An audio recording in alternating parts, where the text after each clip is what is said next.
Thank you. That concludes topical questions. The next item of business is a statement by Shona Robertson on the Scottish Budget 2026 to 27.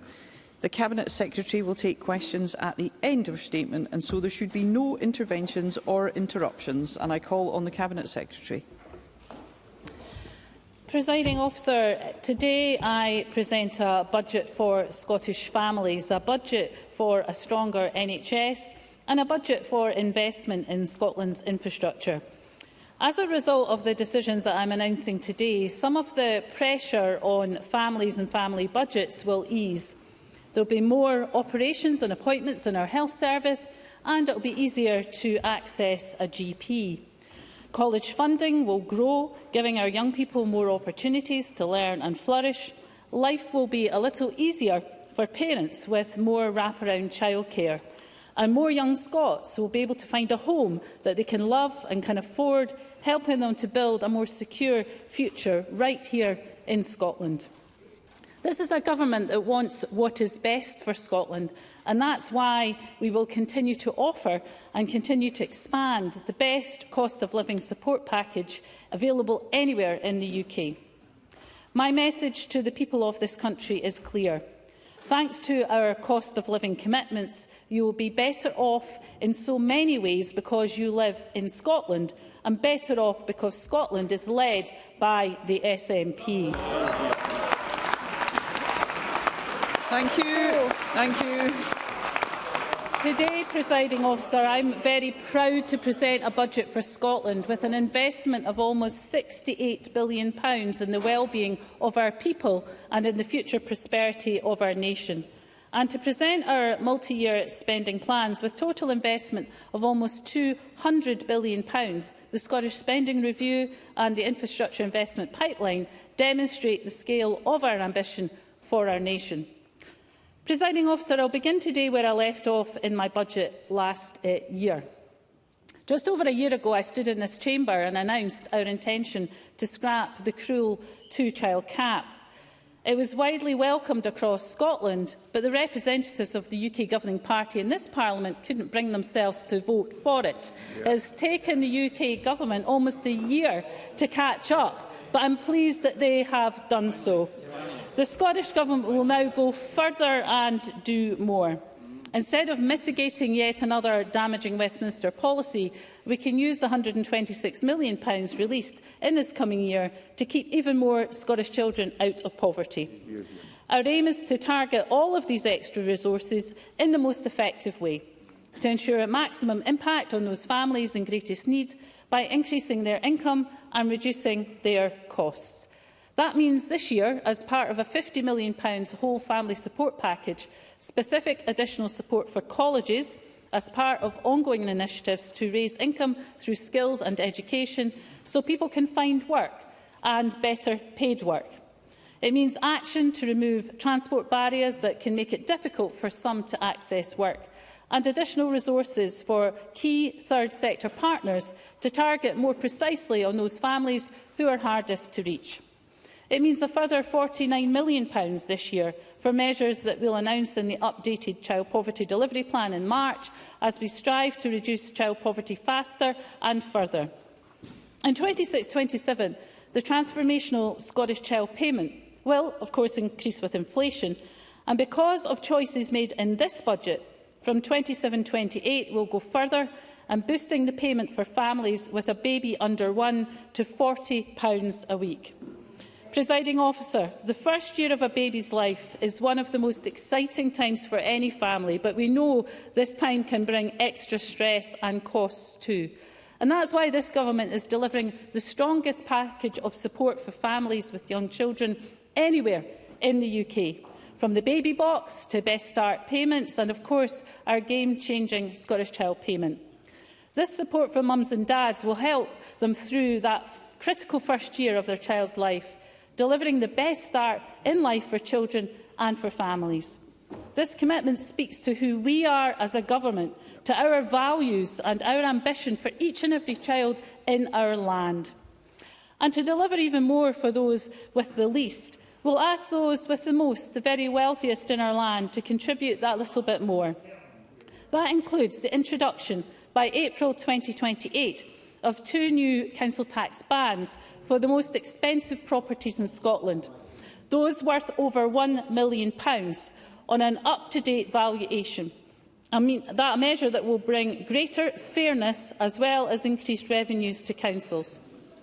And from April 2027, the air departure tax will come into force and will shortly launch a consultation on a new Highlands and Islands exemption, continuing to exempt domestic flights.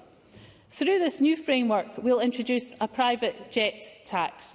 And I say to those who choose to travel by private jet, in Scotland you will pay a fair share for that privilege. And in doing so, you'll be helping us make Scotland the fairer nation we all know it can and should be. Presiding Officer, self-government works for Scotland. The choices we are able to take in this, our national parliament, make a real difference for the people we serve. Our choices mean that child poverty in Scotland is at a 30-year low and has been falling in Scotland while it's risen elsewhere on these isles. Achieved because we can build a social security system that is more compassionate and a tax system that is more progressive. Decisions taken by this Parliament and this Government have played a key role in reducing carbon emissions in Scotland by more than half. Public health has been advanced, with Scotland taking the lead on action to reduce the harm from alcohol and through transformational measures such as the HPV vaccination. The amount of electricity generated from renewable sources has increased more than fourfold since 2008, a step change that should mean substantially lower energy bills and will mean lower energy bills when Scotland's energy is in Scotland's hands. Thank you. Thank you. Electrification of key rail routes, improving journeys for tens of thousands of commuters, and ScotRail has, of course, been brought in to public ownership. We're able to replace the UK's costly PFI with a more cost-effective alternative, which in turn has enabled us to build hundreds of new schools and substantially upgrade hundreds of others. And we have abolished Thatcher's right to buy, which means after years when the number of socially rented homes was falling, they are once again increasing in Scotland. Indeed, since 2007, we've delivered more than 141,000 affordable homes, of which 101,000 have been for social rent. Scotland has been changed for the better by this Parliament and by this SNP government. But we're determined to go further. And that's why this budget is not only focused on securing the gains that have been made, but moves forward to take the best next steps for our nation. Because when decisions about Scotland are taken here in Scotland by a government that puts the people of Scotland first, transformational change can and does happen. This is a budget focused on delivery and on hope, on a stronger NHS and on a brighter future for Scotland and the people who live here. Presiding Officer, this is a budget that will direct more public spending to the front line. At its very heart is a commitment to effective and efficient policy delivery through a more modern public sector and smarter use of technology, including digital delivery, making it easier for citizens to access the services they need. Our approach to public sector reform will deliver £1.5 billion in efficiencies, helping us protect frontline services from the worst impacts of a tightening fiscal environment, not least due to constraints the UK Government has put on Scotland's budget, including the near £400 million shortfall in funding as a result of the Chancellor's decision to increase employers' national insurance contributions. Our ambition is clear: a Scotland where public services work seamlessly for people, modern in their design and delivery, accessible where and when they are needed, flexible in how they respond, and consistently focused on the best outcome. In short, public services are centred on the needs of the citizen, not the needs of the system. But of course, for this budget to pass and for the benefits to be felt by families across Scotland, we need support and votes from other parties across this chamber. As before, let's hear one another. As before, my aim has been to seek common ground. Thanks to constructive pre-budget engagement, key priorities of opposition members have been included alongside the priorities of this government in my budget plans today. That includes, among other things, more money to improve neurodevelopmental assessments and care for children and young people, additional investment for changing places toilets, resources to support bus franchising, and support for the redevelopment of Edinburgh's King's Theatre. From our budget conversations, I have no doubt that members across the Chamber will also welcome actions in other key areas. That includes our commitment to the communities affected by the closure of Mossmoran, who will receive targeted support of £9 million over the next 3 years. Our commitment to the residents of Shetland and Orkney, who will benefit from lower costs as we scrap peak fares for islanders on the Northern Isles ferries. And our commitment to the college sector, which will see a substantial 10% increase in funding. That is £70 million extra this year. Alongside this, the Scottish Funding Council, supported by the Scottish Futures Trust, will be working with colleges, including Forth Valley and Dundee and Angus, to develop a comprehensive infrastructure investment plan that addresses local priorities. Presiding Officer, this is a budget for a stronger health service, a budget which protects and enhances the best cost of living support package available anywhere in the UK. It's a budget worthy of support. For our NHS, it delivers a record £17.6 billion for frontline services, £2.4 billion to support the vital work of GPs, primary care and community services, and over £2.3 billion of support for social care. It means our health service will have the resources it needs to continue reducing waiting times, to continue cutting waiting lists, and I commend NHS staff for the work that they are doing right now to cut the longest waits, something now achieved for 6 months in a row. There will be more operations and appointments, building on the targeted investment in last year's budget, which has seen a record number of hip and knee procedures and an increase in both inpatient and outpatient appointments. We know what works, and we're investing at record levels so our NHS can do more of it. And there will be significant new investment in our staff, higher wages, improved training and action to support staff well-being, retention and work-life balance. The NHS is nothing without its staff, and I want them to hear loud and clear that they are respected and valued. Thanks to their efforts, the NHS is already getting better, and this budget will continue to support them as they work tirelessly to put patients first. And for the social care sector, today's budget will enable further action to reduce delayed discharges, as the Health Secretary will set out following engagement with local government and health and social care partners. It also provides the resources needed to ensure that where we commission services, those working in adult social care receive as a minimum the real living wage. Once again this year, a bigger share of the health budget is going to primary care. And that means the number of GPs in Scotland will continue to rise, and more GPs will mean easier access.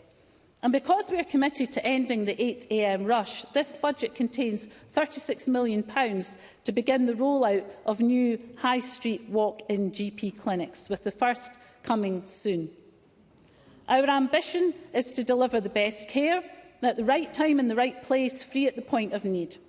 That includes an ongoing expansion of our Hospital at Home programme so that more people can receive the care they need in the comfort and security of their own home. And have no doubt, we have an NHS in Scotland that is on the path to recovery, an NHS that after COVID, after such a huge shock to the system, is getting better. This is a budget that will enable our health services to do more and to do it better. I have no doubt our constituents will not look favourably, and that is an understatement on any party that can't bring themselves to back a budget that offers so much for our NHS. Thank you. Thank you. Presiding Officer, this is a budget for the well-being of our people and for the prosperity of our nation. A society where the needs of people and planet are to the fore. For the planet, that means we'll continue to play our part in global efforts to tackle the growing climate emergency. That includes an ongoing commitment to decarbonise our economy, with investment to support more carbon-free transport, more carbon-free heating for businesses and homes, and to continue the expansion of renewable electricity generation around our shores.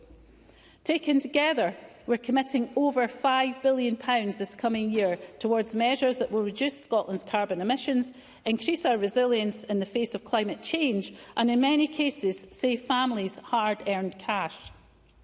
It's an investment in our landscape and our natural environment, assets that are priceless in themselves, but also of vital importance economically. I think of food and drink and tourism sectors that are flourishing and vital to our health and our sense of self, to our well-being in its fullest sense. And it's an investment in those who care for our land, in our rural communities and our farmers, including a new package to nurture and develop regenerative and sustainable skills in food and farming. Presiding Officer, our commitment to the planet extends, of course, to investment beyond our shores. While others are choosing to reduce their commitment to international development, I'm proud to confirm that here in Scotland we'll increase our International Development Fund by a quarter to £16 million. Different choices, different values. Thank you. For our people, this is a budget that delivers record funding to support Scotland's creative and culture sector. As promised, a £20 million increase in the culture budget this year. It's through our songs and our stories that we best express ourselves and best understand ourselves and our place in the world. In these times of uncertainty, in these times when there are so many pressures on family budgets, we can find some solace, maybe even some much-needed escape, in art and dance and laughter and music, and in the shared experience that's a concert or a festival. I think Scotland is richer because of our world-famous culture, and this government stands full square behind our fantastic creative sector. It's a budget that creates new opportunities for Scots to learn and to flourish. That includes not only extra funding for our colleges, but also for our universities, including £20 million for the University of Dundee, and an ongoing commitment to Scotland's high-quality apprenticeships, which this year alone will provide more than 31,000 Scots with a pathway to a sustainable, well-paid job. There will be targeted support to ensure critical skills shortages in our offshore renewables sector are met, and to help retrain workers in the oil and gas sector.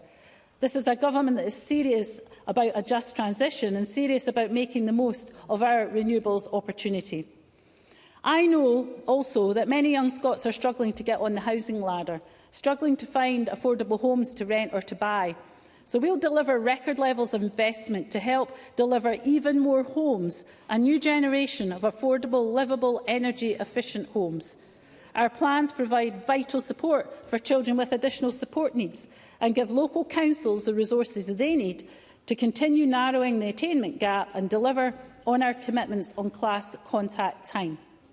Overall, funding for local government will increase by 2% in real terms comparing budget to budget, a settlement that is fair and which recognises the important role of local government in the delivery of key services. Decisions on council tax rates will of course be taken locally. However, this is a reasonable deal, and given the cost of living pressures that we all recognise, I urge local authorities to translate this settlement into reasonable decisions on council tax. Presiding Officer, our ambition is for a society that is strong and an economy that is flourishing. Scotland is a nation of innovators, of wealth creators, and this budget is designed to support those whose efforts are essential if our economy is to grow. The most prosperous future for Scotland means being able to use our resources to deliver a clear competitive advantage for Scottish business. And that's why this government believes Scotland's energy resources should, of course, be in Scotland's hands. There's no good reason why Scottish companies are paying such high energy costs. Short of independence, however, there are steps we can and will take to see more direct benefits from our renewables revolution in our economy. That includes in this budget resources to support the creation of a diverse and sustainable supply chain for offshore wind here in Scotland. It means money in this budget to support a just transition for our industrial sector, including targeted investment in the Grangemouth industrial cluster. We're working with our partners in Shetland, Orkney and the Western Isles Councils to agree a new accelerator model, a package of funding that is transformative and we believe can unlock hundreds of millions of pounds of investment in these island communities. Alongside this, our new National Islands Plan will take forward priority projects including clean energy, fixed links and other key infrastructure projects. These investments will form part of a capital investment programme worth £7.6 billion, which, given that infrastructure investment is a recognised driver of growth, will deliver significant economic benefits across our economy. It includes investment in our railways, with the delivery of new battery electric trains on the Borders and Fife routes, ongoing investment in the most extensive renewal of our ferry fleet since devolution, and this year it includes also nearly £200 million for the dualling of the A9. And I say this loud and clear, this government is committed to the completion of the A9 by 2035. Thank you. And we will take forward dualling of key sections of the A96, and working with partners will ensure a new station at Winchborough is delivered. Presiding officer, in 2025, Scotland secured a decade-long stretch as the top UK foreign direct investment location outside of London. Central to that achievement is the work of our enterprise agencies and the Scottish National Investment Bank. So I am pleased to say that this budget delivers on our commitment to invest £1 billion in the bank by the end of the parliamentary term and keeps us on track to invest £2 billion over the first 10 years. This budget will build on that progress with a package of funding to support disadvantaged and underrepresented young entrepreneurs and support companies to scale up. It also means enhanced support for Visit Scotland and a commitment to multi-year funding to further support town centre regeneration. The Small Business Bonus Scheme, which removes the burden of rates from 100,000 properties, businesses like hairdressers, bakers, cafes that form the lifeblood of every community, will be continued for the next 3 years. And in response to concerns in the business community about the recent revaluation, we will reduce the basic, intermediate and higher property rates, while also providing transitional relief worth £184 million over the next 3 years. We'll also provide 15% non-domestic rates relief in 2026-27, and for each of the 3 years of the revaluation cycle, worth £138 million over 3 years for retail, hospitality and leisure premises liable for the basic and intermediate property rate, capped at £110,000 per business per year. In our islands and designated remote areas, that business relief will be 100%. In total, including the small business bonus, over 96% of retail, hospitality and leisure properties will pay zero or reduced rates. Thank you. Thank you. Together, Presiding Officer, this provides retail, hospitality and leisure support worth £322 million over the next 3 years. Now, we are still awaiting details from the UK Government about possible changes to business rates for pubs in England following press speculation last week. But I can assure members that if additional resources become available, then we stand ready to use these to provide even further support for the sector in Scotland. There will be no changes to land and building transaction tax, and will continue to match UK rates with the Scottish landfill tax. Presiding Officer, this is a government that cares about Scotland and all of our people. That means we will work harder than anyone else to secure the best possible deal for our nation and its people. Above all, that means a commitment to deliver the best cost of living support package available anywhere on these isles. The best cost of living deal in Britain is getting better, And it is not only about the cost of living, but just as importantly, it's about the quality of life. Free prescriptions, a saving of £9.90 per item compared to England, continued. Free eye examinations, a saving of £25 compared to England, continued. Average council tax and water bills still lower than in England and Wales. Peak rail fares abolished, and abolished for as long as there is an SNP government. Young Scots protected from a debt burden approaching £30,000 because tuition fees in Scotland are free, and free for as long as there is an SNP government. The baby box containing items worth £400, a gift to every new baby born in our land. Free school meals for thousands in our schools, including pupils from P1 to P5. Free bus travel for all young Scots under 22 and older Scots over the age of 60.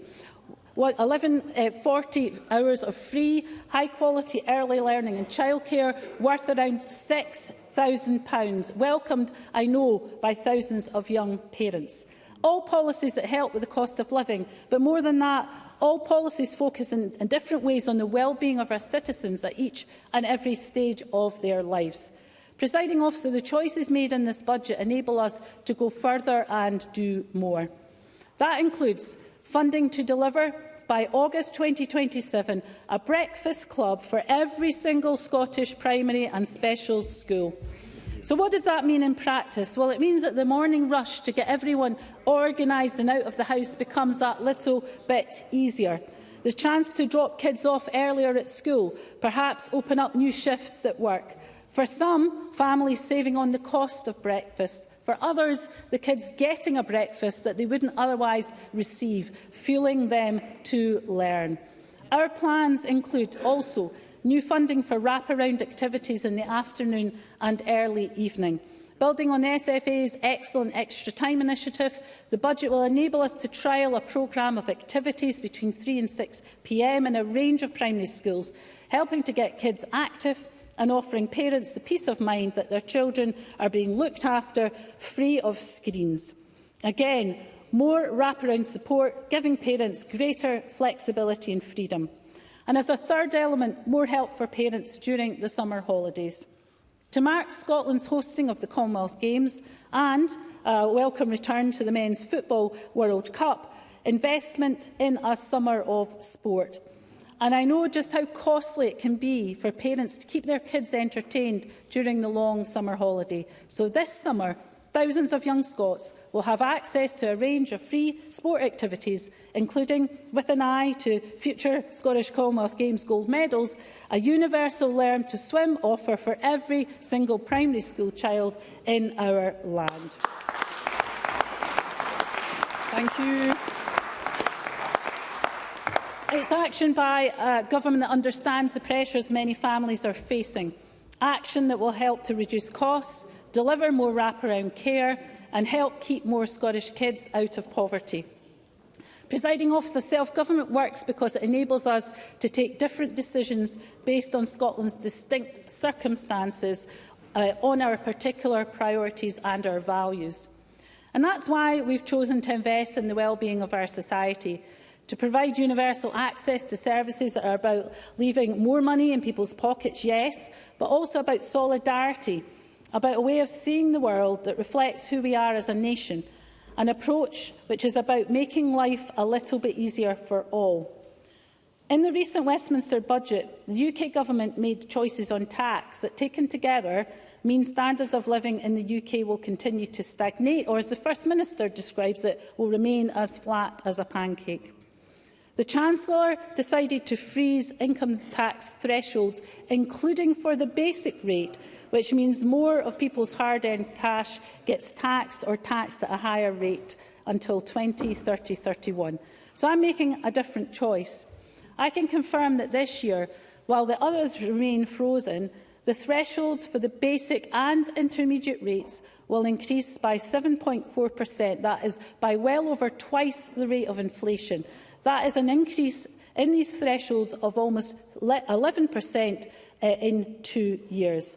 And as a result, even more people in Scotland can expect to pay less tax than if they lived in England, Northern Ireland or Wales. That's over 55% of Scots set to pay less income tax because they live in Scotland and have a government led by the SNP. Thank you.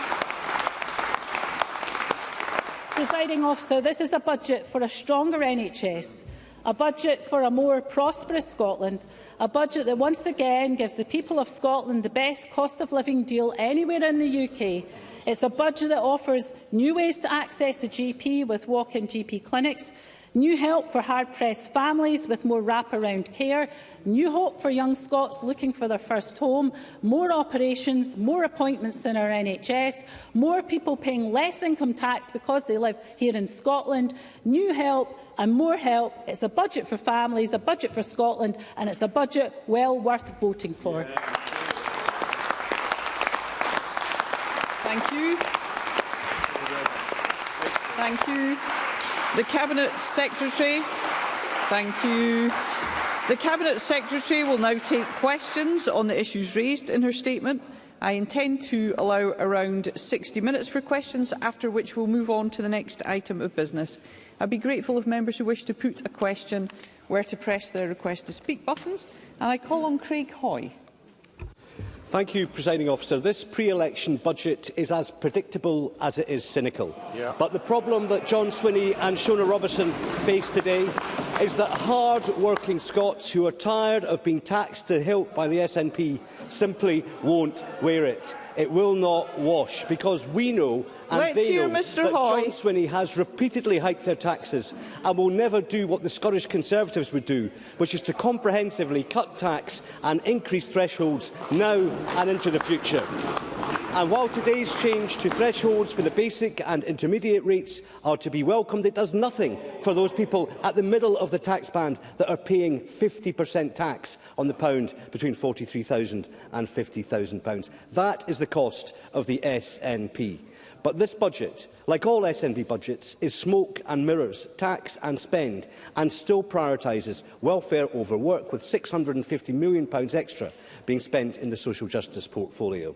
But with an election just 113 days away, John Swinney thinks he can morph from Che Guevara into Adam Smith with no intervening steps. But ultimately, nothing has changed, because at its core, this SNP government remains high on tax. Let's hear Mr. Hoy. On delivery. Let us hear Mr. Hoy. Mr. Swinney chuntering away, because under the SNP today, Scotland still remains the highest tax part of the United Kingdom. Mr. Hoy. Sorry, I'm finding it very difficult to hear, Mr. Hoyle. Let's be courteous. Mr. Swinney doesn't want to hear his litany of failure being read out in this chamber, because economic growth is an afterthought. Public services are failing, and businesses deprived of rates relief in full and now still potentially facing huge revaluation bills are continuing to teeter on the brink despite the modest concessions today. So let's look at what Shona Robertson has announced. More foreign aid when people are struggling at home. A £36 million increase in the Constitutional and External Affairs budget. A secret stash for his secret plan. And cuts to economically productive areas, including cuts to the budget for the Scottish National Investment Bank and for Scottish enterprise. So does anyone, beyond the SNP's clapping seals, believe that the fundamentals of the Scottish economy will improve as a result of today's budget? So as she prepares to ride off into the sunset, leaving someone else to clear up the mess she's created, I ask Shona Robertson this. Will the overall tax burden on Scottish households and Scottish businesses rise or fall as a result of this budget? How many businesses and how many jobs will be lost as a result of this government's failure to pass on in full the rates relief they've received in the past and to create a new system to stop this very damaging rates revaluation? And which infrastructure projects, such as the fuel dualling of the A96, will be shelved as a result of the ongoing gap in this government's capital funding? Presiding Officer, this failing SNP government cannot reverse the rot that has been set into public finances and the £5 billion budget black hole that it still faces. Lily-livered Labour says that they will let this budget pass. The Liberal Democrats look set to be lining up to support it, and Reform are rolling in behind more benefit spending. So ahead of an election which will be defined by the cost of living, isn't the truth this? Only the Scottish Conservatives are standing up for Scottish taxpayers, saving Scotland from an SNP government that relegates growth, puts welfare over work and is still wedded to high tax for hard-working Scots. Thank you. Cabinet Secretary. Well, I'll tell you what's cynical is having £1 billion of unaffordable, unfunded tax cuts and not telling the public which public services you're going to cut by £1 billion. That is what is cynical. And before we go any further, let me just say here and now, I don't expect a single member of the Tory backbenches here today to ask for a single penny of extra funding for public services, given your front bench would cut them by £1 billion. So we'll not hear any ask for more money. No ask. Let's hear one another from the Tory backbenches. So let me say this. As I set out in my statement, the estimates from the impact of this budget will mean that 55% of taxpayers will pay less in Scotland. It actually rises to 57% after costs like pension deductions. And on business, I have set out that we'll decrease the basic, intermediate and higher property rates in 26-27, ensuring the lowest basic property rates since 2018-19. And as I said in my statement, taking all of the measures together, around 89,000 properties, or 96% of all retail, hospitality and leisure properties, will benefit from zero or reduced rates. I would have thought that's something that even Craig Hoy could have welcomed. Michael Mara. Presiding Officer, this budget does not meet the aspirations of the people of Scotland, and it does not recognise their need for real change. What it does represent is a 19th John Swinney budget, more of the same. And everyone in Scotland knows what that means. Hundreds of thousands in pain on NHS waiting lists, a justice system past breaking point, an education system going backwards day by day. Over 10,000 kids waking up each day in temporary accommodation with no home to call their own. Scottish Labour has delivered an additional £10.3 billion for Scotland's budget, and it's only this knackered SNP government who could turn a £10.3 billion uplift into a £1.6 billion problem. The positive measures in this budget see the SNP desperately trying to fix a few of their own mistakes. They want to pretend they're turning the corner on their own abysmal record. In reality, they have decimated Scotland's finances and brought our services to their knees. When I have asked SNP ministers what their plan is for desperately needed change in our hospitals, our schools, our colleges, our universities, change for our businesses, for families across Scotland, it's apparent they do not even understand the question, let alone have the answers. Their incompetence has taken Scotland's NHS to the brink, with people suffering in pain and a booming waiting list for direct flights to Lithuania for hip and knee replacements. And we have nearly £500 million each year that could be spent on Scotland's schools, upgrading our roads or building more houses. Instead, it's wasted on delayed discharge, something the SNP promised to eradicate 11 years ago. On top of that, £1 billion lost to Scotland's budget due to what the Independent Fiscal Commission calls economic performance gap, a direct result of their abject failure to grow Scotland's economy. This is the true record of the SNP government. So why on earth would a 19th John Swinney budget change Scotland's direction? Is it not the case, Presiding Officer, that the real opportunity for change is just weeks away, when a new government can deliver real change? And isn't the only way we can finally kick out this knackered SNP government and choose a new direction for Scotland is with Scottish Labour? Cabinet Secretary. I'd firstly like to thank Michael Mara for Labour's decision to abstain on the budget without costing us a single penny for the second year in a row. It's most helpful, and I thank him for that. In terms of the investment in the NHS, as I set out in my statement, we've had falls in long waits for 6 months in a row. This budget puts the investment in our NHS to make sure that continues over the next few months, because we know how important that issue is for the people of Scotland. It, of course, also includes the massive investment in housing, £4.9 billion over the course of the spending review to tackle the issues of temporary accommodation and make sure everyone has a house that is warm, affordable to live in. But, you know, there is a fundamental truth here. When Anna Sarwar said that Labour was not in a strong negotiating position on the budget, I've just got some advice to Michael Mara. Asking for something is a good start if you want to have a negotiating position on the budget. And maybe third time lucky next year, eh? Through the chair always, Ross Greer. Thank you, Presiding Officer. The devil, of course, is always in the detail, but I am glad the Scottish Government has accepted Green proposals to fund the likes of childcare expansion with tax rises on the super-rich, a mansion tax on £1 million homes and a charge on the 12,000 private jet flights taken in Scotland every year.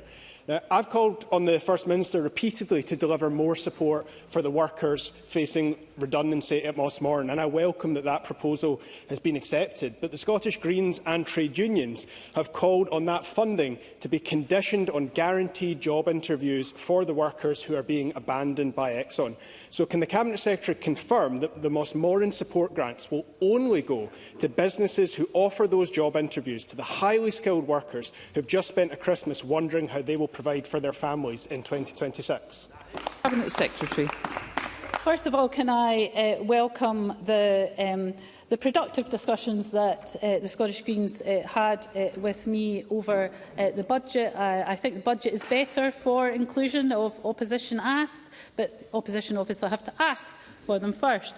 On Mossmorton, of course, we are really pleased to support the workforce there and to enable the development of important economic opportunities in the area.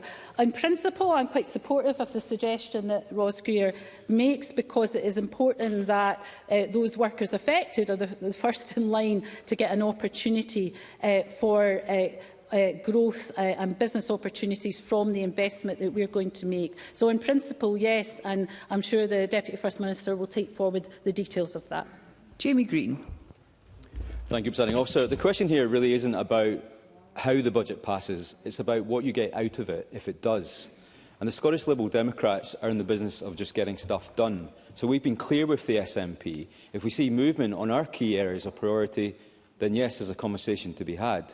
Fixing social care, funding our colleges, flexible childcare, supporting people with neurodivergence, supporting hospices, supporting small businesses and young entrepreneurs, and that every young person deserves a home of their own.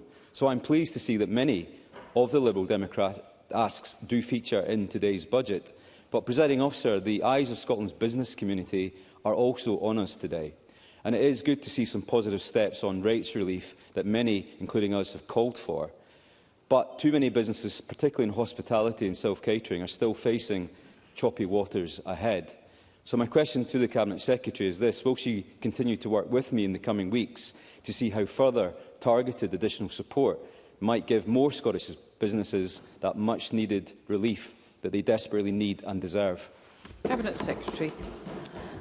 Can I also thank Jamie Green for the very positive and constructive engagement that he has given on behalf of the Liberal Democrats, and that he's welcomed the many of the asks that feature within the budget.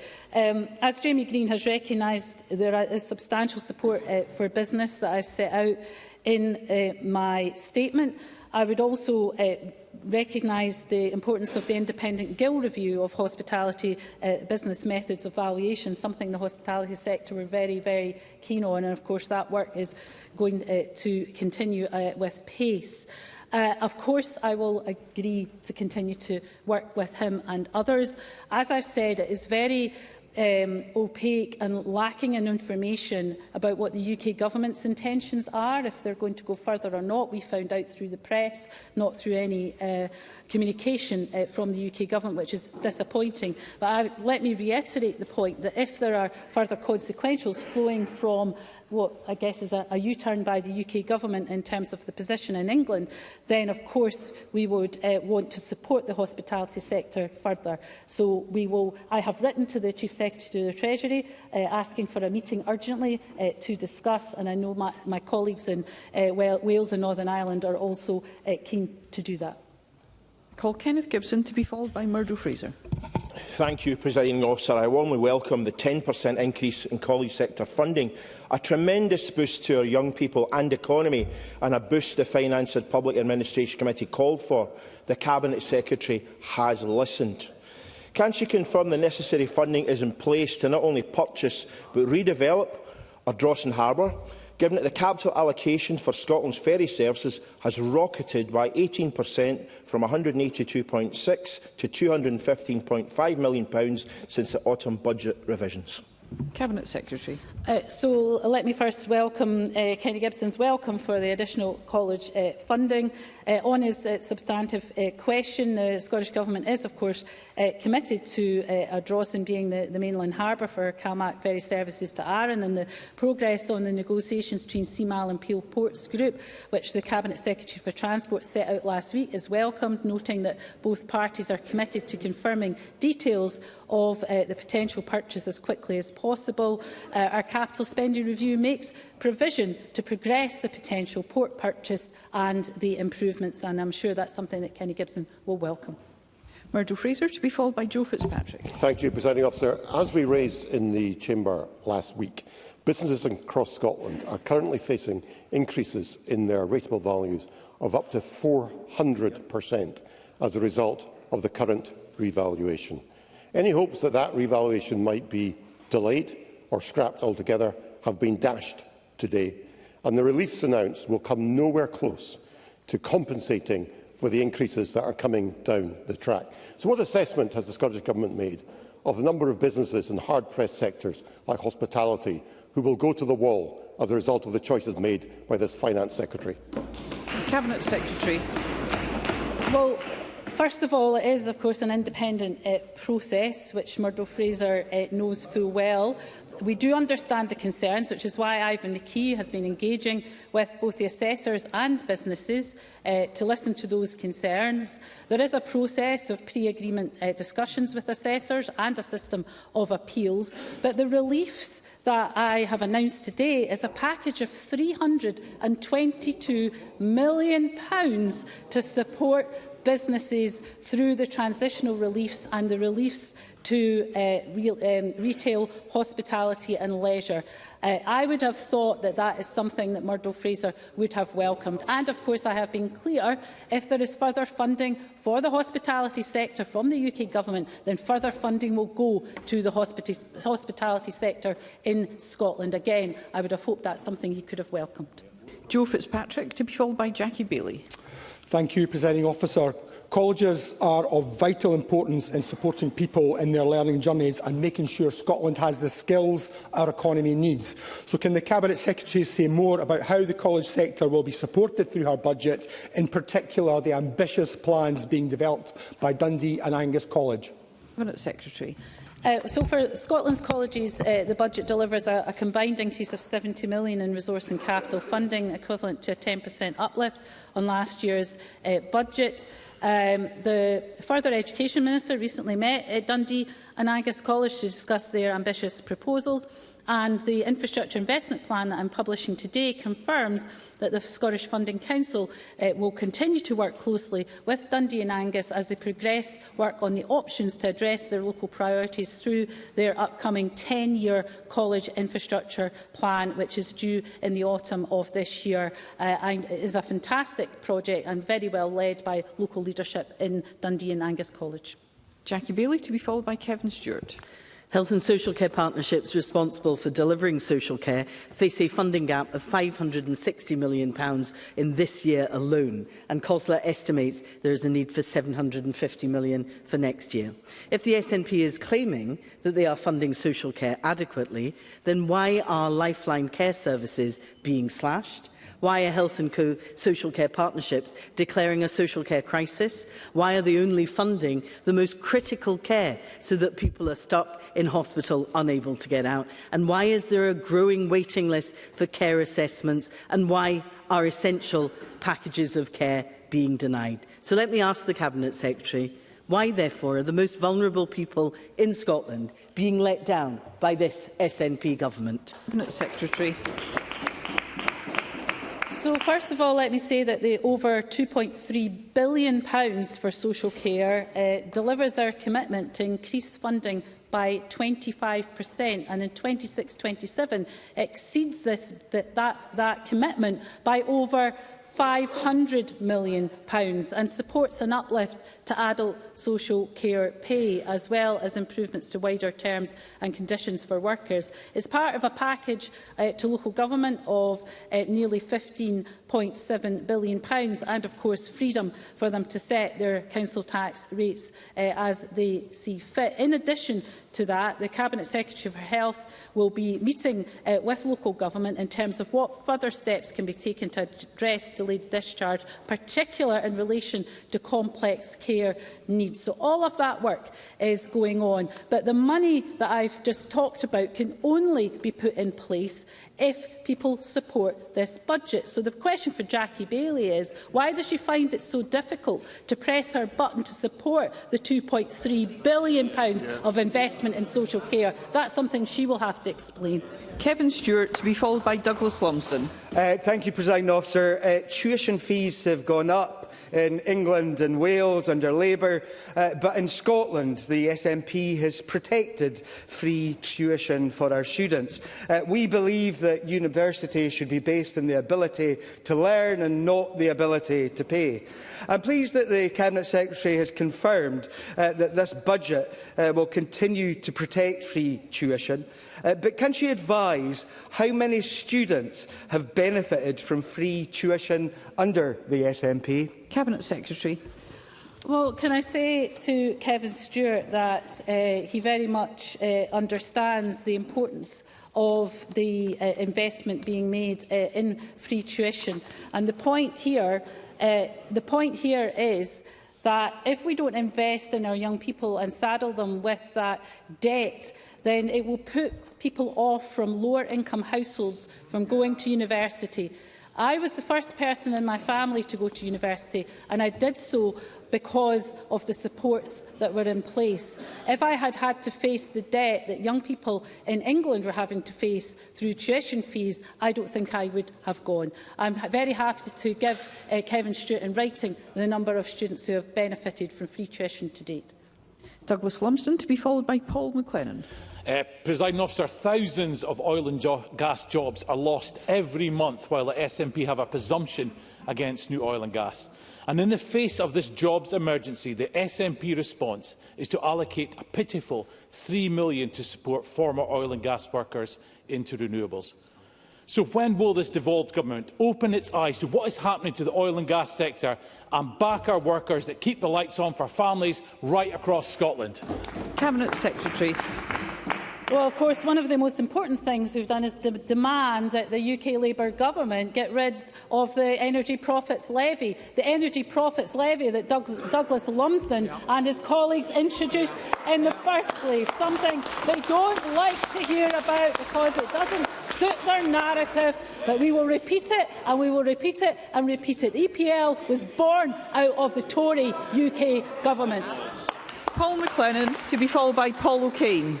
Thank you, Presiding Officer. I welcome the announcements made today to give the best start in life for children and families. This will benefit thousands in East Lothian. Can I ask the Cabinet Secretary how this budget will continue to drive down child poverty and, in particular, increase support for families? Cabinet Secretary. Well, we've put child poverty very much at the heart of this budget and the spending review, which outlines how we'll drive continued progress.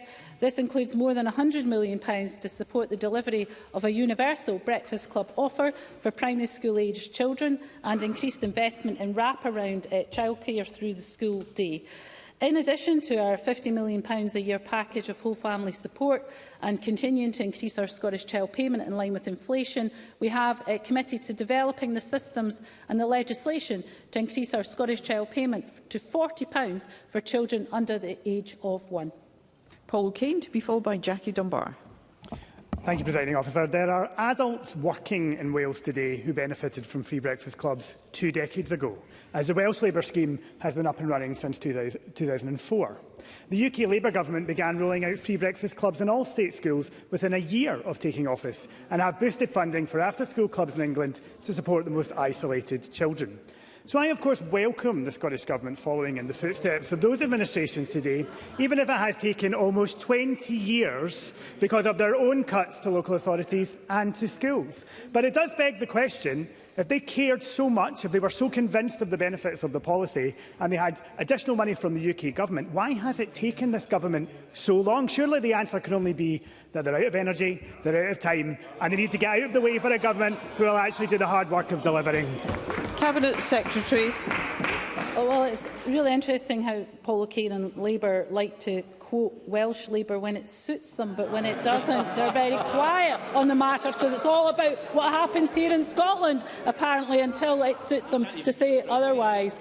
On early learning and childcare, the Scottish Government was further ahead with the investments in early learning and childcare. On the Scottish Child Payment, not available in Wales or England, which is literally putting food on the tables of families and, of course, is leading to the fact that Paul Kane cannot escape that Scotland is the only part of these islands where child poverty is falling. So we'll take no lessons from Paul O'Kane or anyone else about how to tackle child poverty, because we are doing it, and the facts speak for themselves. Jackie Dunbar, to be followed by Sue Webber. Thank you, Presiding Officer. It's welcome that the SNP Scottish Government's progressive approach to taxation means that there is more funding available to support our vital public services by asking those with the broadest shoulders to pay a little bit more whilst protecting low-income households in Scotland. Many powers over taxation remain reserved to the UK Government, but can the Cabinet Secretary give any indication as to how the budget will start to explore the use of wealth taxation within the limited powers of the Scottish Parliament? Cabinet Secretary. Well, we, of course, have said that we will continue to look at ways of whether it's land value taxation or wealth taxation. These things are not straightforward, though, particularly within the limits of our fiscal powers currently, which of course is why I want a more fundamental review of the fiscal framework, so that the powers to be able to establish new powers that can look at areas like wealth taxation are so important. That work is at a very early stage, but happy to keep Jackie Dunbar appraised of progress. Sue Webber, to be followed by Willie Coffey. Thank you, Presiding Officer. In the budget, there was an increase in the total spend on concessionary fares and bus services, yet we know there are large parts of Scotland that are very poorly served by public transport, if at all. We're all aware of the recent decision taken by Stagecoach to significantly reduce its bus services in Dumfries and Galloway. And in the statement today, the Cabinet Secretary said that public services should be accessible where and when they are needed. If there are no buses available, then the bus pass becomes absolutely worthless. Surely, Cabinet Secretary, if the SNP are serious about tackling inequalities across our communities in Scotland, it would have been wiser to use this to fund a specific rural bus fund. Cabinet Secretary. Well, look, we will, of course, want to ensure that our public transport availability is available as far as is possible to all communities in Scotland. And, of course, Transport Scotland is working with rural communities and others in terms of public transport commitments. But I would just say to Sue Webber that, with with tax cuts of £1 billion, that would be less money for bus services or indeed the expansion of bus routes anywhere, because there would be less money, not more money, for these things. So, as I said at the beginning of the session, let's hear the Cabinet Secretary. We cannot have Tory backbenchers coming here asking for more money, when their front bench is going to cut that money by £1 billion of unfunded tax cuts. Willie Coffey, to be followed by Claire Baker. Presiding Officer, it's vital that we press forward with work to support our town centres so that they can become more sustainable and thriving places for people to live, work and enjoy. Can the Cabinet Secretary say any more about how the budget will support regeneration of our town centres via affordable housing and other measures that can help turn the fortunes of our high streets around? Cabinet Secretary.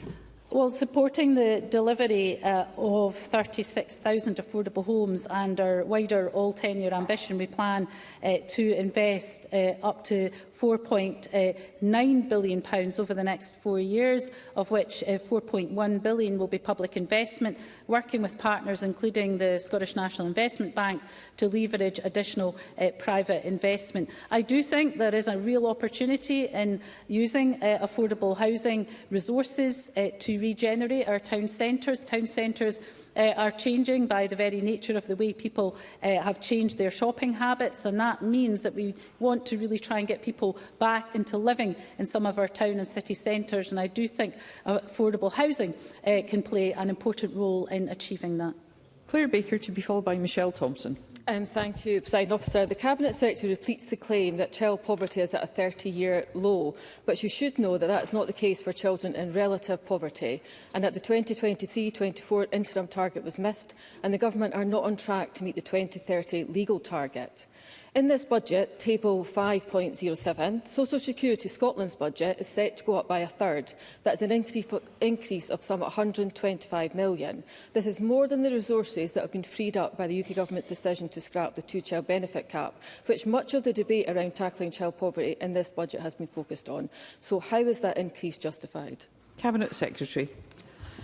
Well, look, on the issue of children living in relative poverty, that is why we have focused so much of our resources and effort and policies to tackle child poverty. So Shirley-Ann Somerville will set out the next child poverty delivery plan in March. It will set out a raft of measures to give us the best chance of hitting that relative poverty target, which of course this Parliament signed up to.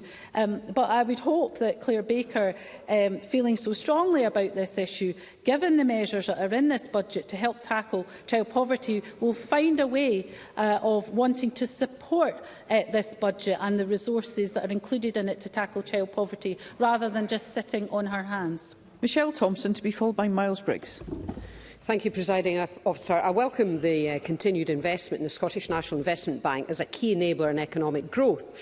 The detail of the table shows that the bank can now reinvest income received. So can the Cabinet Secretary confirm if the Treasury rules are now the same as the British Business Bank? And, however, just as importantly, can the Cabinet Secretary confirm if underspends at the end of any financial year, which is restrictions set by the Scottish Government, have they been removed as well?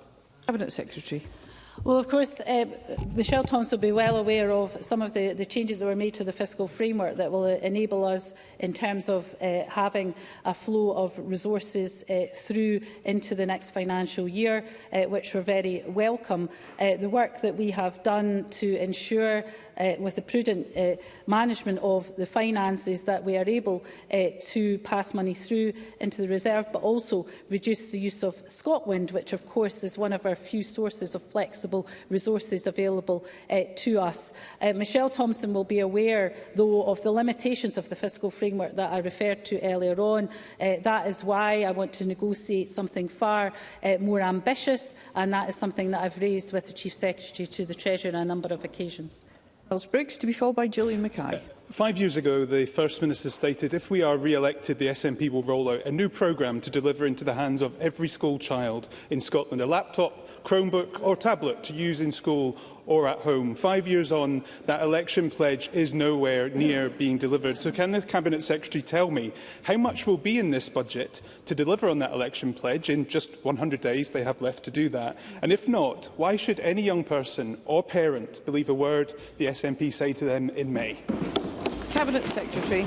Well, what I would say to Miles Briggs is this government has invested in our schools, invested in our teachers, invested in local government so that they can provide the education resources that are required, invested in the People Equity Fund, which enables head teachers to make some of the discrete purchasing options that they have if they wish to use those resources to support young people who would otherwise struggle to have one of those devices. Then, of course, those resources can be used for that. But it is a bit rich for Miles Briggs to come here and talk about any of these things, because his £1 billion cut to public services would not just prevent anything being delivered additional in our schools, it would impact on school budgets. There would be swathing cuts to local government, swathing cuts to the NHS, and Miles Briggs knows it full well. Gillian Mackay, to be followed by Stuart McMillan. We were disappointed that the Scottish Government did not find the funding to roll out truly free at 3 early years childcare, as the Scottish Greens and organisations like Pregnant Then Screwed asked for. But we also discussed wraparound provision and more free meals for school children, and we're glad that this has been accepted. Can the Cabinet Secretary confirm who is eligible for these breakfast clubs? Is this free for every child? And if not, how many children will this benefit? Cabinet Secretary. So, first of all, let me say on the first point that Gillian Mackay made, that the childcare provisions that she asked for, we are not able to meet at this time due to cost implications. I do think, as I've said to Ross Greer in some of those discussions, that what we need is a wider review of the delivery models for childcare to ensure that there is more flexibility and that we can extract better value out of the investments that are being made. But that is a longer-term issue that this Parliament will have to look at. In terms of the wraparound provision, I'm glad Gillian Mackay welcomes it. And in terms of the breakfast clubs, it is obviously a rollout starting this year with the 15 million of investment and then ticking up next year in 27-28 to make sure that every primary school child and children in special schools are able to get that breakfast offer on a universal basis. Happy to provide further details to her. Stuart McMillan, to be followed by Alexander Stewart. Thank you, Presiding Officer. Thanks to the consistent pressure from the SNP, the Labour UK Government finally scrapped the two-child limit in its autumn budget. So can the Finance Secretary say more about how the money that would have otherwise been spent on mitigating the two-child cap now be deployed to this Government's key mission of tackling child poverty in Scotland? Cabinet Secretary. So, as I set out in my statement, we have reallocated funding committed to mitigating the two-child limit to drive further progress on child poverty. In the year ahead, this includes investing £15 million to meet additional demand for devolved benefits, including a further £8 million to mitigate the benefit cap. We'll also further strengthen support, increasing our Scottish child payment in line with inflation to £28.20 from April, and committing more than £111 million to tackling child poverty fund, and in a new package of whole family support, with further detail of the investment set out in the delivery plan by the end of March. Alexander Stewart, to be followed by Fulton McGregor. Thank you, Presiding Officer. Social security spending now accounts for around 14% of the budget. Scotland spends significantly more than it receives, this adding hundreds of millions to the benefit bill. So can I ask the Cabinet Secretary which public services she's taking money from in order to fund the Scottish Government's bloated benefits bill? And can the Cabinet Secretary seriously tell the public that their plans to spend more and more on benefits bill is sustainable? Cabinet Secretary. Well, I would like in turn to ask Alexander Stewart which groups of people they would remove help from, because they never tell us. They never tell us. The euphemisms of the social security bill is too high, but they don't have the guts to tell us who is going to lose out. Not now, not never. Until we hear that, they cannot be taken seriously. Let's not be shouting at one another. The updated SFC forecasts also show a substantial reduction in the Scottish Government's benefit investment over and above block grant adjustments received from the UK Government, largely resulting from the UK Government's welcome but belated reversal of the unacceptable cuts to disability benefits, which was announced on the 3rd of July 2025. And of course, the funding that we expect to receive through the Social Security block grant adjustments now covers 87% of the forecast expenditure for 26-27, and that figure will increase to 88% for 27-28 onwards, and forecast to reach 89% in 2030-31, perhaps not quite in line with the narrative that Alexander Stewart would like to give. Fulton McGregor, to be followed by Daniel Johnson. Thank you, Presiding Officer. The Cabinet Secretary will be aware that I have campaigned for the introduction of universal swimming lessons for primary school pupils for a long time, so I'm absolutely delighted to hear that this is provided for in this budget. Given the huge physical and mental health well-beings of being active, can the Cabinet Secretary outline how she thinks swimming lessons for all will help us to achieve our aim of an active and water-safe nation? And, thinking to the future, how does she envisage the programme will be evaluated? Cabinet Secretary. Well, I first of all want to welcome and acknowledge Fulton McGregor's history and tenacity in raising this issue. We are very pleased to be able to make this offer to young people in Scotland as part of the Summer of Sport offer. We think it is important not just from a physical activity point of view, but also from a safety point of view. And I'd be very happy to keep Fulton McGregor up to speed with the development and the rollout of this very important initiative. Daniel Johnson, to be followed by Alistair Allen. Before this budget statement, certain hospitality businesses were facing huge rates increases of 300 to 400%. A 15% discount, given the huge scale of that increase, still means they'll be facing a huge increase in the rates bill. So why hasn't the Scottish Government decided to use its powers it has over assessors to pause the revaluation and introduce a fairer assessment for hospitality businesses in Scotland? Cabinet Secretary. I would just point out that with the loss of the 40% relief for RHL in England, the effective relief in England is now 10 to 12%. So the 15% RHL relief, I think, is quite competitive with that comparison. Let's hear one another. I have set out in my budget over £320 million of support through transitional relief and through RHL relief, passing on the vast bulk of consequentials for business that we have received. To go further, we would have had to have taken money from other areas of the budget, and I was loath to do so. If Daniel Johnson wants to suggest where that should be from, he is always welcome to do so. However, if the UK Government follow through on what they've been briefing to the media about additional support for hospitality, and that results in further consequentials, then of course we will look to support the hospitality sector further here in Scotland. That's a commitment I've given on a number of occasions in the Chamber this afternoon. Thank you. We are two-thirds of our way through the allotted time for questions. We have not yet reached half of those who'd like to put a question.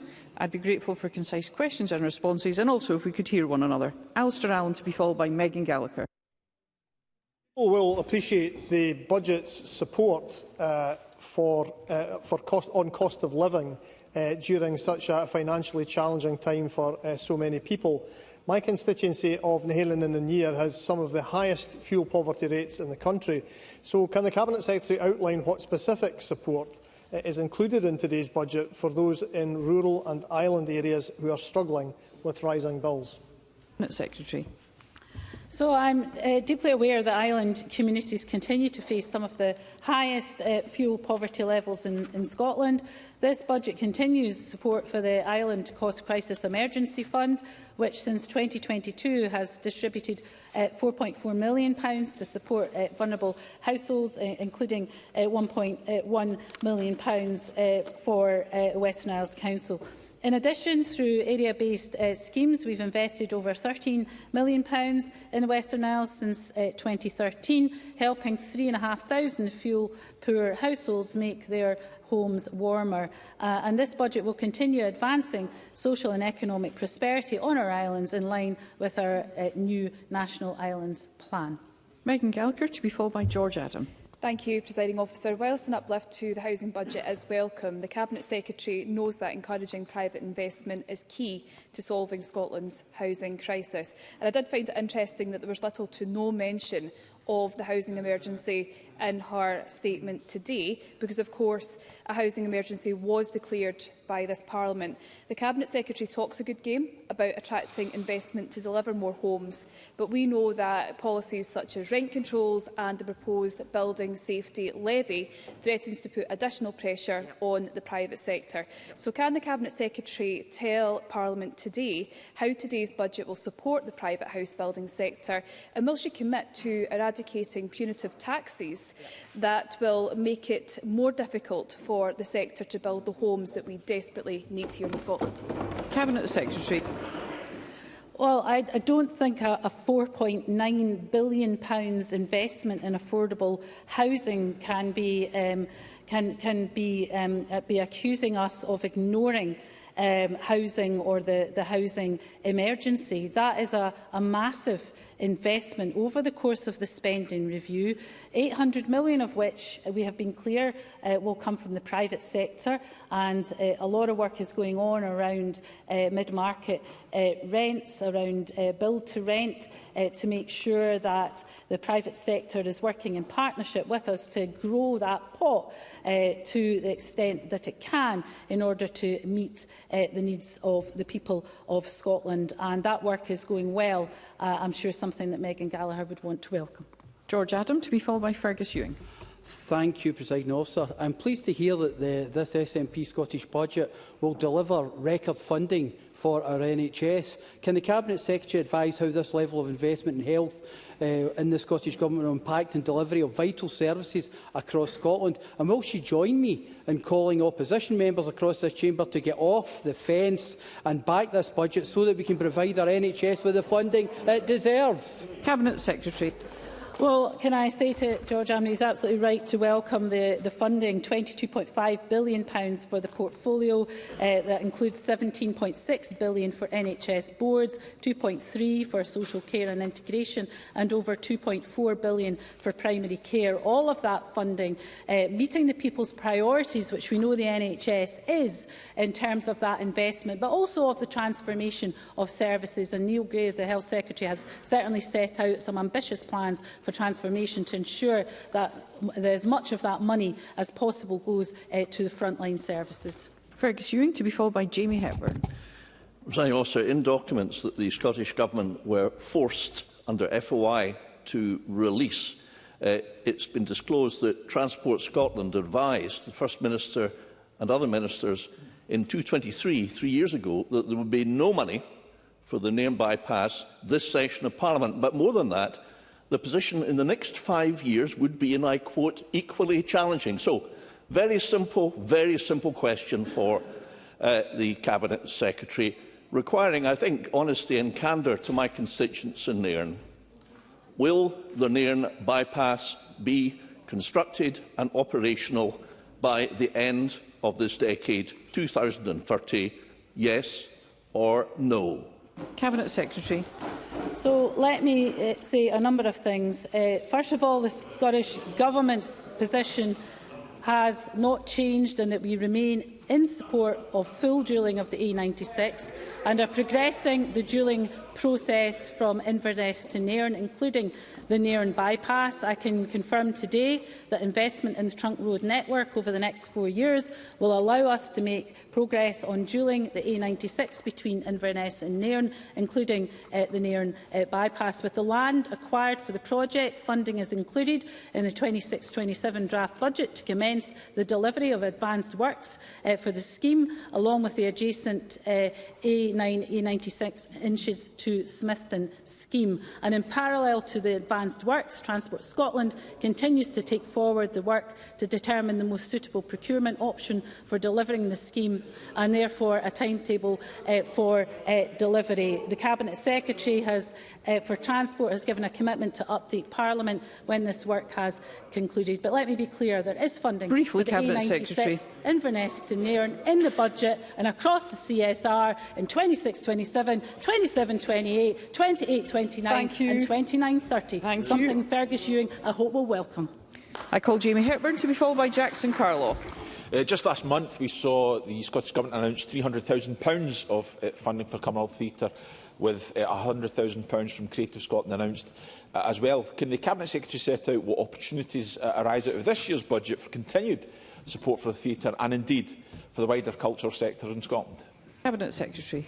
Well, I'm very pleased to have been able to confirm an additional £20 million for the culture budget and continue to deliver on our commitment to increase culture spending by £100 million. The cumulative increase is now £70 million since 23-24, which is supporting a wide range of measures across this key sector. And of course, as the member says, we have committed £150,000 to Cumbernauld Theatre Trust in 26-27, with a further £150,000 in 27-28, subject to progress being made by the Trust to enhance its financial sustainability. Jackson Carlaw, to be followed by Jeremy Balfour. Presiding Officer, a fortnight ago, the Citizens Participation and Public Petitions Committee brought a debate to this chamber with all party support on the importance of swimming, given the background of Scotland having the highest accidental death by drowning rate of any part of the United Kingdom. So can I join in Fulton McGregor's welcome of the commitment that all children should be able to enjoy swimming lessons? But can I ask for clarification? Is this a one-year commitment or is this a long-term commitment? And secondly, in the face of Scotland's golden athlete, Duncan Scott, commenting on the catastrophic reduction in the infrastructure of swimming pools across Scotland, is there anything in this budget that will halt or reverse that decline? A commitment to swimming lessons requires pools for people to be trained to swim in. Cabinet Secretary. Well, can I welcome Jackson Carlaw's welcome for the initiative, initially of a one-year commitment, but I think it will then depend on how that goes and the progress in the rollout. But we're determined that this summer will be an opportunity for every young person who wants to take up the opportunity to learn to swim. And out of that, who knows, we may see other young people following in Duncan's footsteps, who sets a fantastic example. In terms of the infrastructure of pools, clearly that is an issue primarily, but not exclusively, for local government, and that's why we have, of course, supported the local government settlement over a number of years to be able to provide the local services that local people require. Jeremy Balfour, to be followed by Claire Haughey. Presiding Officer, I am grateful for the Cabinet Secretary's engagement on the budget. Unlike my former Conservative colleagues in Lothian, I am glad that I have been able to negotiate money for disabled charities, for change-in-place toilets and for the King's Theatre. Would you agree with me that change-in-place toilets are not only good for individuals and for families, but the economic benefit they bring to groups and charities and organisations is good for Scotland and good for the local economy? Cabinet Secretary. Well, let me thank Jeremy Balfour for his constructive and pragmatic engagement ahead of this budget. What a contrast to his former colleagues, as Jeremy Balfour said, getting things done and working with others to actually get things for your local communities. My door has been open. Unfortunately, Craig Hoy and his colleagues have not really come through it with any constructive suggestions whatsoever. Jeremy Balfour made a compelling case that not only should funding continue for our Changing Places toilet programme, but it should be spread over multi-year periods to allow for planning and delivery of the schemes. As a result, we'll provide an additional £10 million of funding over 3 years, starting with £3 million investment in 26-27. These facilities, championed by Jeremy Balfour, will provide people with profound disabilities and complex needs with greater freedom, enabling them to access community resources more easily. Thank you. Concise questions and responses appreciated. I call Claire Haughey to be followed by Monica Lennon. I remind members of my register of interest. I hold a bank nurse contract with Greater Glasgow and Clyde NHS. Last week saw welcome figures which showed that through action from this SNP government, NHS waits, long waits, have decreased for 6 months in a row, with significant year-on-year increases in activity. Can the Cabinet Secretary say how this budget will assist in the ongoing recovery of Scotland's NHS? Cabinet Secretary. Well, can I say to Claire Hawkey that the investments in the NHS in this budget are absolutely critical, and we have made significant progress, as she pointed to, against the commitments in the Operational Improvement Plan for this year, and will continue to build on this progress through the investment of a further £100 million in 26-27 through scaling the productivity and efficiency gains to create additional capacity. This is really critical to the people of Scotland. We know the NHS is the key issue. We have made great progress over the last 6 months in bringing down long waits, and we want to continue that to ensure that people get their treatment, particularly for the hips, knees and eye operations that people have been waiting for, that they get them as quickly as possible, and this investment will help deliver that. Monica Lennon, to be followed by Sharon Dowie. Scotland's firefighters are demanding urgent funding to end the SNP's decade of dangerous underinvestment that has cut 1 in 6 firefighters since 2013. That's 1,250 posts, and delivered a real terms reduction in £84 million in the Fire and Rescue resource budget. Can the Cabinet Secretary explain why her budget does not reverse these cuts and fails to fix the £800 million maintenance backlog in our fire stations, equipment and ageing vehicles that are vital to protect Scotland's people, environment and infrastructure against fire, flood and storms? Cabinet Secretary. So we've allocated almost £436 million to the Scottish Fire and Rescue Service in 26-27, an uplift of 5.4%. We'll increase the SFRS capital budget to £48.4 million to ensure that they can develop their asset base across property, fleet, operational equipment and ICT. And of course, the continued resource and capital investment will support SFRS in their ambition through their Strategic Service Review programme to better align resources to current and future risks and continue to keep our communities safe, which of course I thank them for. Sharon Dowie, to be followed by Keith Brown. Officer. This government has already disgracefully cut 1,000 police officers from Scotland's streets. Police Scotland asked for £104 million simply to stand still and stop numbers falling further, yet the SNP budget delivers far less than that. How does the Finance Secretary justify choosing a budget that means fewer police numbers, overstretched officers, slower response times and compromised public safety? Cabinet Secretary. Well, we've allocated over £1.7 billion for policing in Scotland in 26-27, an uplift of 5%. That's an additional £59 million resource to the Scottish Police Authority to maintain capacity and capability in policing. We're increasing police capital funding to £86.3 million to invest in essential infrastructure technology and continue the delivery of their estate master plan. And of course, they were putting the £3 million continuation into tackling retail crime. But all of that is put at risk because of Sharon Dowie's support for £1 billion of tax cuts. None of that funding, none of it would be possible if we were to cut taxes by £1 billion. All of it would go. Police funding, college funding, NHS funding, local government funding, all of it would go. So the hypocrisy from Tory backbenchers of asking for more money is absolutely incredible and will have no credibility with the public whatsoever. Keith Brown, to be followed by Willie Rennie. The Cabinet Secretary be aware that I have led a campaign locally seeking extra funding for the college sector, particularly in relation to the continued existence of the Alloa campus of Forth Valley College. My constituents will be absolutely delighted by the Government announcement today of a 10% increase in funding. They will be absolutely appalled to find out the Labour Party never asked for a penny for colleges or intend not to vote for the 10% increase. Will the Cabinet Secretary confirm that, having made this fantastic announcement of a 10% increase, she has no reason to expect that the Scottish Funding Council and Forth Valley College will not now play their part and ensure the continued long-term sustainable future of the Alloa campus of Forth Valley College? Cabinet Secretary.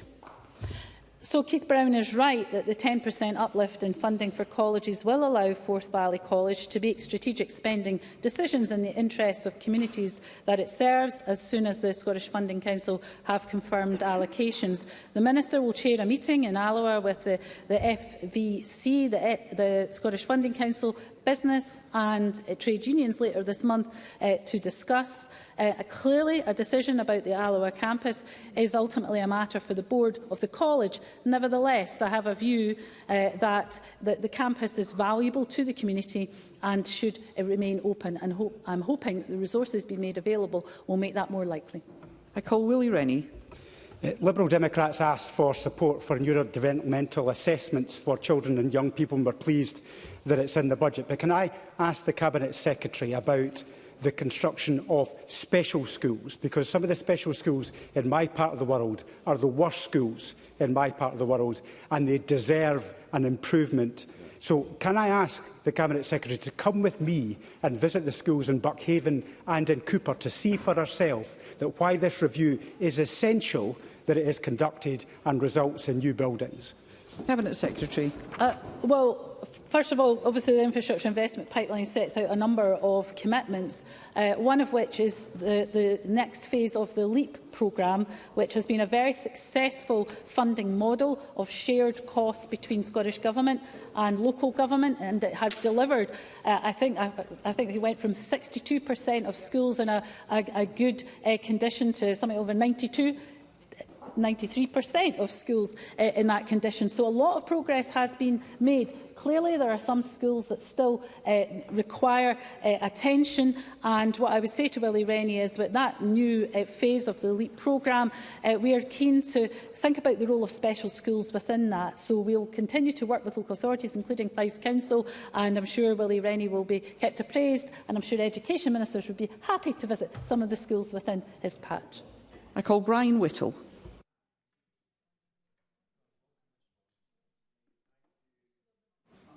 Thank you, Presiding Officer. Scotland has the highest level of disability unemployment in the UK, according to the Economy and Fair Work Committee investigation. Would it not be prudent to tackle that issue and help those who can and want to work back into work? That surely is the way to reduce the social security bill. Cabinet Secretary. I would have hoped that Brian Whittle might have welcomed the summer of sport. I know it's an area of interest that he's raised before, but I'm sure he will in due course. In terms of the issue that he raises, we have safeguarded the funding for employability at £90 million, but we've actually gone further than that in terms of the work that we're going to do with colleges. We were really impressed with the proposals set out by Colleges Scotland around how to support people back into work. And that will include people with additional needs who will find the college a less threatening environment to take part in some of those employability and skills programmes. So I'm really excited to see how those programmes develop with the college sector to help us make sure that we support people back into employment. I call Audrey Nicholl to be followed by John Mason. Thank you, Presiding Officer. And community justice services play a hugely important but sadly often unrecognised role in rehabilitation of offenders and reducing recidivism. So this in turn makes a significant contribution to the Scottish Government's priorities to support families, promote well-being and eradicate child poverty.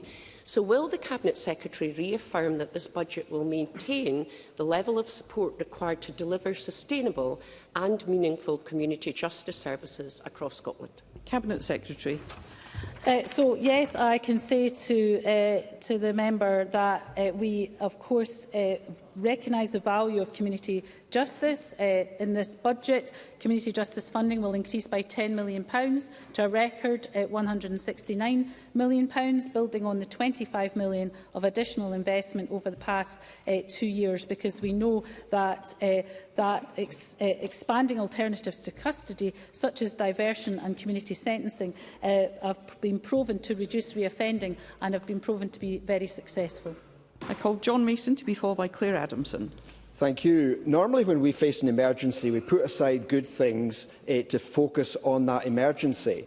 And if we really have a housing emergency, should we not be setting aside more of the expenditure, such as roads, and putting more money into housing?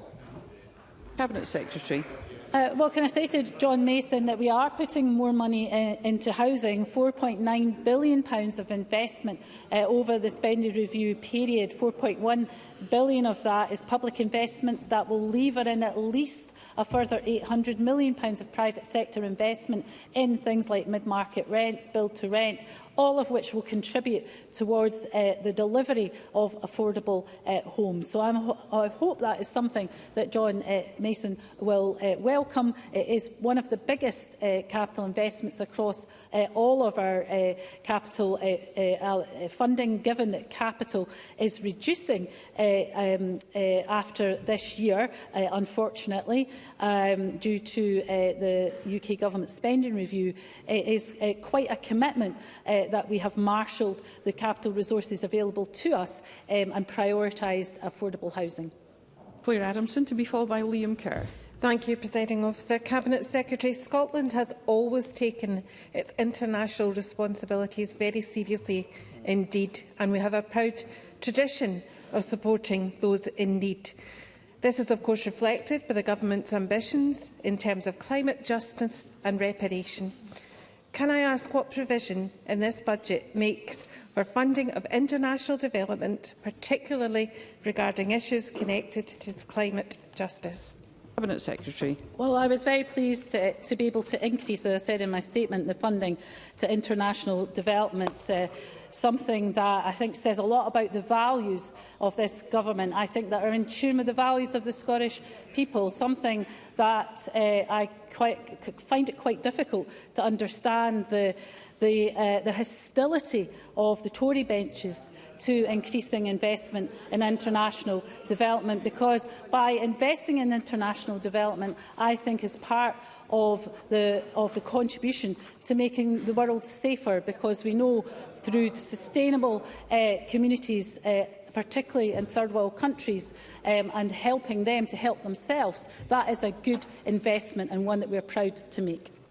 Liam Kerr, to be followed by Karen Adam. Thank you, Presiding Officer. I declare my interest as a practising solicitor. The Scottish Courts and Tribunals Service warned that without a £40 million baseline uplift, trials will be delayed, such that some would take over 2 years to conclude. This budget delivers £4.2 million, a tenth of what is needed.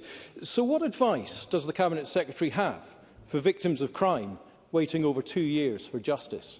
Cabinet Secretary.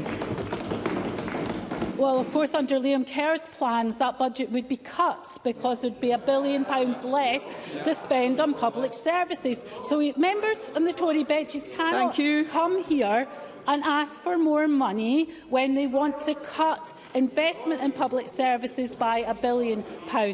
I have met with the Lord President and we have discussed the requirements of the Scottish Courts and Tribunal Service. We will continue to discuss those matters, but the investments that we are making across the justice system will ensure that people receive justice in a timely manner, and that is what this government is focused on. And Karen Adam. Thank you, Presiding Officer, and I welcome this budget, showing that Scotland is in safe hands with this SNP government. In comparison to previous disastrous Westminster governments, this government is putting the most vulnerable at the heart of their budgetary decisions. Can I ask the Cabinet Secretary, what will this do for rural communities and for our rural economy, particularly against a backdrop where Westminster have slighted our rural community? Cabinet Secretary. Well, I can say to Karen Adam that there is substantial investment in our rural communities in terms of continuing the work in supporting our agricultural sector, but also in terms of the peat restoration and the forestry investment. These are really important investments, not just in terms of the local economies and jobs, but also in terms of our climate ambitions. In addition to that, there is some really really ambitious agreements that are being worked on with our island communities, with the accelerator model for Shetland, Orkney and the Western Isles. That has the potential to lever in hundreds of millions of investment, and again, very happy to keep Parliament updated about these developments. Thank you. That concludes the ministerial statement. There will be a short pause before we move to the next item of business.